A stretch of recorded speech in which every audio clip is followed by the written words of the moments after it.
Folks, you're about to see an interview that my colleague Jacqui Tricarico did with my sister, Michele Adubato. Not about being my sister, but my sister Michele is, in fact, the CEO of the Northward Center and founder of the Center for Autism. There was an event at the Northward Center, a night of learning and celebration, Night of Hope 2, all about autism, about who's dealing with autism, not just those who are facing it individually, but their families as well. Michele Adubato knows the issue well, and Jacqui Tricarico had an in-depth, compelling conversation with her. Let's check it out.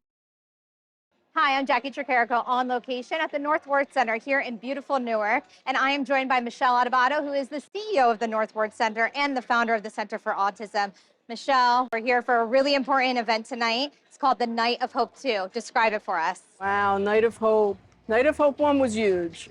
And we did that about 7 years ago. And we changed policy. We changed the stars to many people with autism, changing the way funding comes down for people with autism on the state level with the statewide transition plan.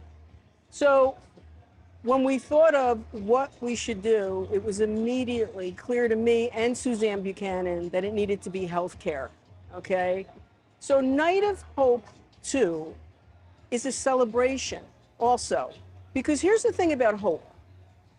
Hope needs to be a verb. We can't just stand around and sit around and say, oh, I hope something's gonna happen. We have to make something happen. So you hear the music, you hear the crowd. We also want to bring energy to this, okay, and celebrate our community, because it's a very difficult, there's a lot of difficult things that people with autism and their families have to deal with it. So one night, let's come together. Let's come together and say we are together. Right, and you mentioned healthcare as the major theme here.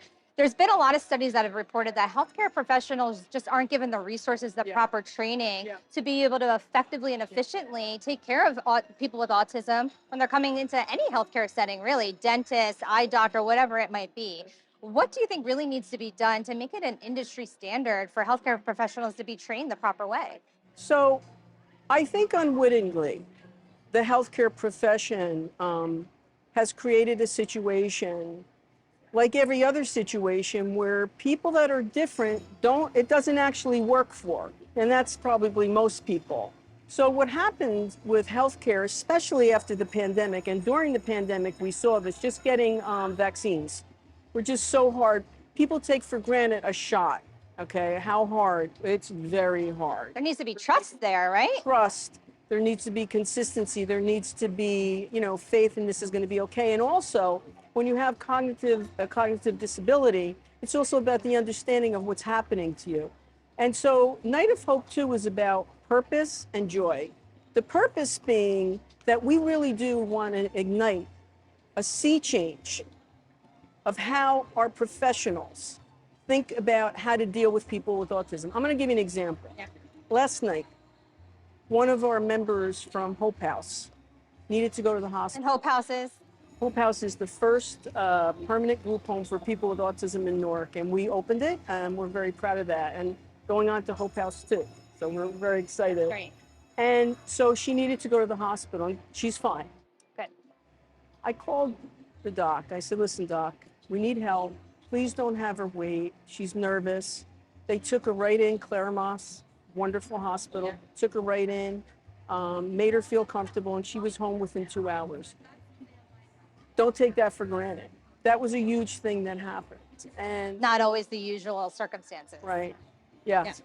And is that where tonight too, this healthcare pledge that you're asking everybody to sign, the legislative leaders, the healthcare leaders, you're asking them to sign this healthcare pledge. What does that mean? The healthcare pledge is simply saying, listen, there's autism-friendly practices that I think that are easy to do. It doesn't cost any money. It's about changing perception and changing the way you may do certain things. We actually have a doctor that's one of our Hope Heroes tonight. Yeah, Dr. Jennifer LeCompte. Absolutely. She does that with her practice. And even Billy the barber, who is part of our community, has changed his entire practice to work with people with autism. These are the kind of things, and these are the kind of things we want to celebrate. And you're celebrating both of them tonight with the Hope Hero Award, and I know they're really looking forward to that. Yes. Talk about, too, Michele, autism has been such a passion of yours to give back to the autistic community. but things really shifted and changed for you and your family when Sebastian was born into the 100%. family. Talk about Sebastian and how that's really changed the way you're doing things here. I thought I knew a thing or two about autism. Yeah, of course. Until Sebastian came along and taught me again. So, I mean, I have been an autism advocate for over 30 years. And a lot of people would say, Michelle, why? Why? I said, listen, I was a special ed teacher, social worker, principal, really just understood and loved our community because they're just so authentic and they needed our help and it's just something I attached to. When Sebastian came along, it was an eye-opening experience because until you experience that from a family perspective, which I thought I knew because I could go home on the weekends. So I did my thing and I was able to relax on the weekends. With Sebastian, who we love so much, it's a 24/7. Even he's here tonight and he wanted an ice cream cone. We got to get it to him first. Yeah. And there's certain regiments that he's into that we have to recognize. So really the reason why healthcare came about was because of Sebastian. Because he got sick, he got strep throat, something that you take medicine for, right? So you take antibiotics. Sebastian wouldn't take the antibiotic. And he got sicker and sicker until I said, listen, we need to take him to the hospital.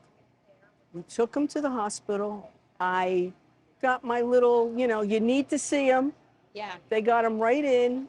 And instead of taking a pill, they gave him an injection, okay?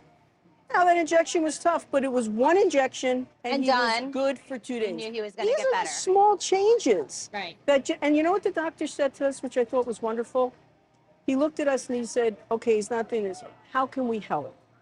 And we kind of worked together with the doctor. Which is so important because you've said before that the healthcare industry, legislative leaders even, they need to stop putting it back on the parents and the caregivers because what we really need is them to take the initiative, them to take the steps to make it easier for the caregivers and the families who too are a big part of this equation. So I say Disney, right? Yeah. Disney makes all types of accommodations for families with autism, but we don't do it in our healthcare system.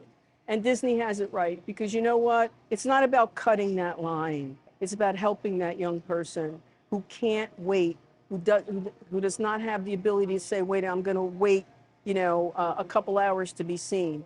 And if we can just make those shifts, it's almost in humanity and how we treat each other. I think we're going to be a better community for it. Definitely. That's what this night is about. Definitely. Thank you, Michelle. We're really looking forward to the rest of the evening. Thank you for letting us be a part of it. Absolutely. Thanks, Michelle. One-on-One with Steve Adubato has been a production of the Caucus Educational Corporation. Funding has been provided by the Port Authority of New York and New Jersey, the Healthcare Foundation of New Jersey, Prudential Financial, the Russell Berry Foundation, PSC&G, RWJ Barnabas Health. Let's be healthy together. New Jersey Institute of Technology, PSEG Foundation, and by NJM Insurance Group. Promotional support provided by Insider NJ and by NorthJersey.com and Local IQ.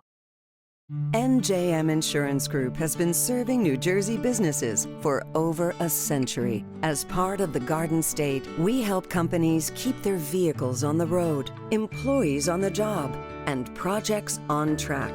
Working to protect employees from illness and injury, to keep goods and services moving across the state. We're proud to be part of New Jersey. NJM, we've got New Jersey covered.